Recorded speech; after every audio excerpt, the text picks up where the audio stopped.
Hello and welcome to another edition of the NRS Insights podcast. I'm John Lovestock, and today I am once again joined by Brandon Thurber, who is the Vice President of Data Sales and Client Success at National Retail Solutions.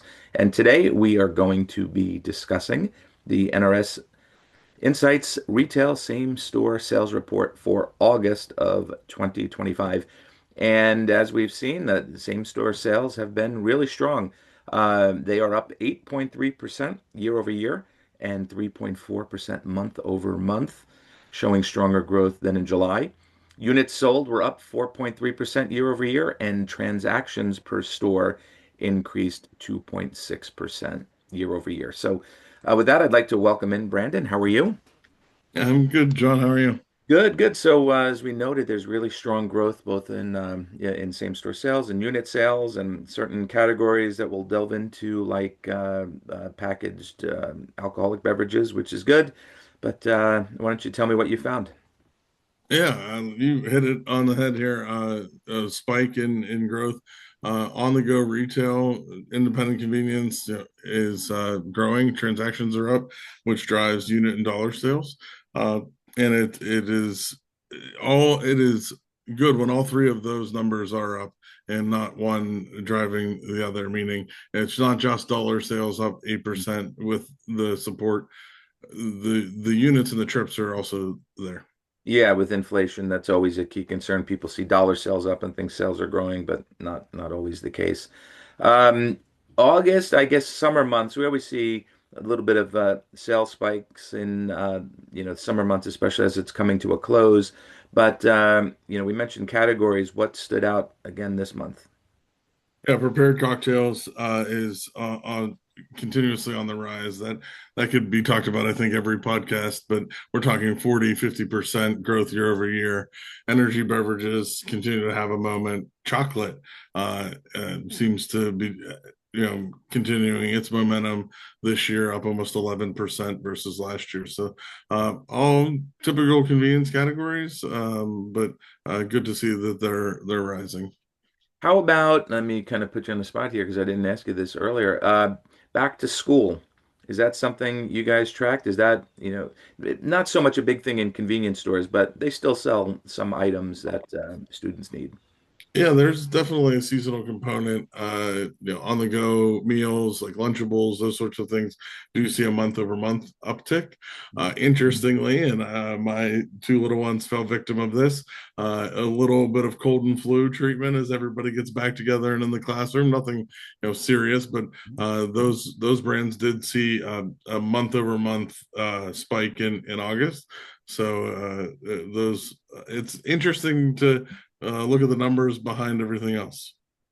I don't think we've ever brought this up in these podcasts. We've been doing these for a couple of years now. The one of the things that has aided that category has been more of the generic brands, like McLean has their own cold and flu brand. So you're not, some of these branded uh, cold formulas or liquids, they can be very expensive, even at a drugstore. But some of the off brands make it more palatable to buy in a convenience store. In the past, they were very, very expensive. Yeah, we see a lot of single serve Hmm. on the go, but maybe not necessarily the same packaging you would see in the drugstore. And with ours being typically independent convenience, it's predominantly name brand. However, across the store, this is an interesting fact that we're kind of keeping our pulse on, and it's not exclusive to one category, but retailers that are purchasing club brands and then reselling them continues to be a growing trend. Really, reselling them in explain that to me. Yeah, How, you might go to a club store, go to and a it Costco. happened. It's happened kind of for years, but it's growing. If I don't get a regular shipment of candy bar X, but I go pick it up at the local mass merch or club store, and then I put it on my shelf and resell the singles. as a Mm. again, that can be household goods, that can be candy, tobacco. That is a growing trend Yeah, in actually, I think Sam's Club used to market that practice, and it's smart for some of the retailers, especially like take a thing of bottled water, for example. I mean, you can buy a 35 pack. I'm in New Jersey. I could buy a 35 pack of bottled water in some stores for $4. right, And and then, sell it for a buck a piece. That's pretty good profit margin. yeah, I might have to do that on the corner. I'm trying to get a new car, so it'll be my new Friday afternoon job. There you go. It is. We are approaching the winter months. So the market for water is a little bit down. Yeah, yeah, it's just typical of me to miss the boat on this. But there's always next year.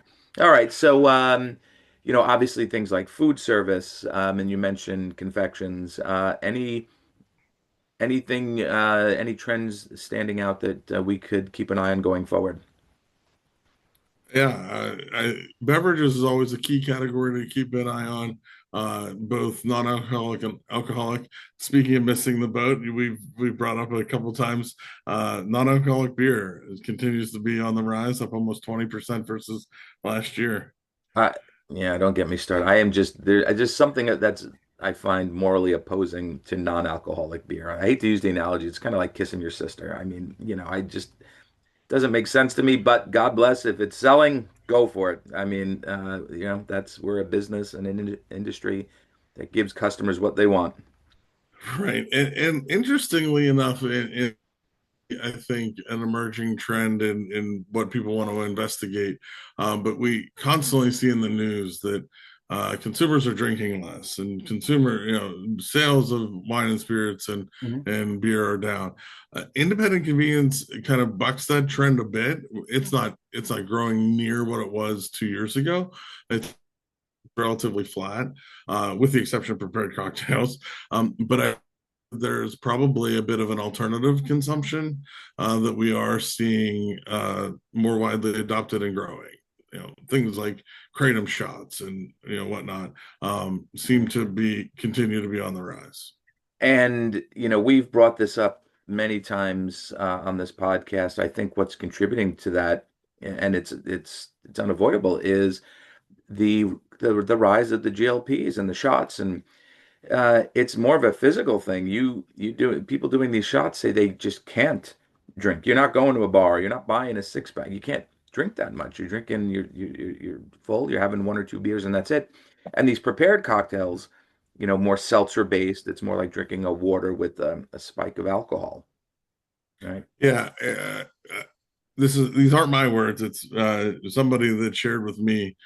So I want to be clear on that. But it was interesting that somebody portrayed it as like a rewiring Mhm. that you not only is it driving less consumption from an eating and drinking standpoint, but it's a less of a lot of things, less gaming, less at-risk behavior from a gambling sense potentially, which is a little bit of a negative, but like less desire to work out. It is like suppressing a lot of things that I don't know that we fully understand the benefits or consequences of, but it is certainly a phenomenon that continues to grow, and CPG is definitely impacted. Sales are definitely impacted. All right, so that'll be our charge now. You and I are gonna have to get together, talk to these people, and find out what is motivating them. If it's potato chips or something, then we got to invest in that. So, One of the things that somebody shared is that they're seeing maybe you're eating a third or a half of what you would normally consume, but there is like an occasional indulgence. Like if you were a diet soft drink drinker, actually drinking a full sugar soft drink can or bottle, like not on the regular, but once in a while, or going and treating that candy, maybe single serve candy bar instead of the four serving version of it. And that is we are recognizing a bit of a trend in those sorts of things as well. let's see, that's interesting, and it makes sense, right? If because your brain is probably moving ahead of your stomach, right? Your stomach is we're going, bro, stop eating, right? We're done, and your brain's going, oh look, chocolate, chocolate, get it, right? have that Coca-Cola or have that piece of chocolate cake. So there's still going to be that impulse, and yeah, and that's probably also good for some of the more indulgent items that you see, the more expensive ones, because if you're only going to have something maybe once a month and you're thinking this is a treat, you're more likely to spend, on that king size Reese's because it's just so damn good. Yeah. All right, so now we're heading, well, we're September is underway. What trends do you typically see in September, and what should we keep an eye on?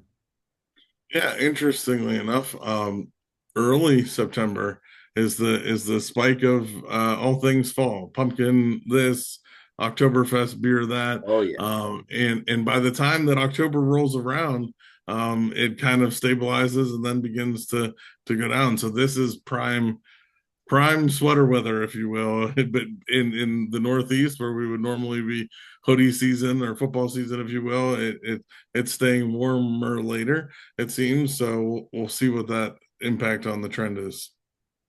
And can I just say, really, I'm gonna kind of editorialize here for a second. If we start to see non-alcoholic Oktoberfest beer, I'm done. I'm done. I hope not. I look forward to Oktoberfest beer. Yeah, non-alcoholic pumpkin something. No, no, no, no. If you want to, if listener, people watching, and if you want to have some fun, Google comedian Bill Burr on he did a fake Saturday Night Live commercial for Sam Adams Jacko Pumpkin beer. Google it. You're welcome, everyone. You'll laugh. It's very, very funny. I'll have to Especially if take a you're look. from Boston. Yeah, you'll have to if you haven't seen it, it's hysterical. Sure. All right. So like you said, the fall months obviously some new opportunities. And then, once you start going toward Thanksgiving, you always start to see probably a stronger sales spike, but we'll keep an eye on it. So any parting words on kind of Not specifically. No, I'm good. all right. So I will see. I guess we're coming up on the NAC show, so hopefully we'll see some of the people that watch this regularly at the NAC show stop by Brandon's booth at the NRS booth or my booth and say hello. Tell us what you think. Yeah, definitely look forward to talking to everybody in the industry events. That'll be a busy couple of days for sure. Good, good. And how can they get this report? You go to our parent company's website, idt.net, or Google the NRS same store sales report.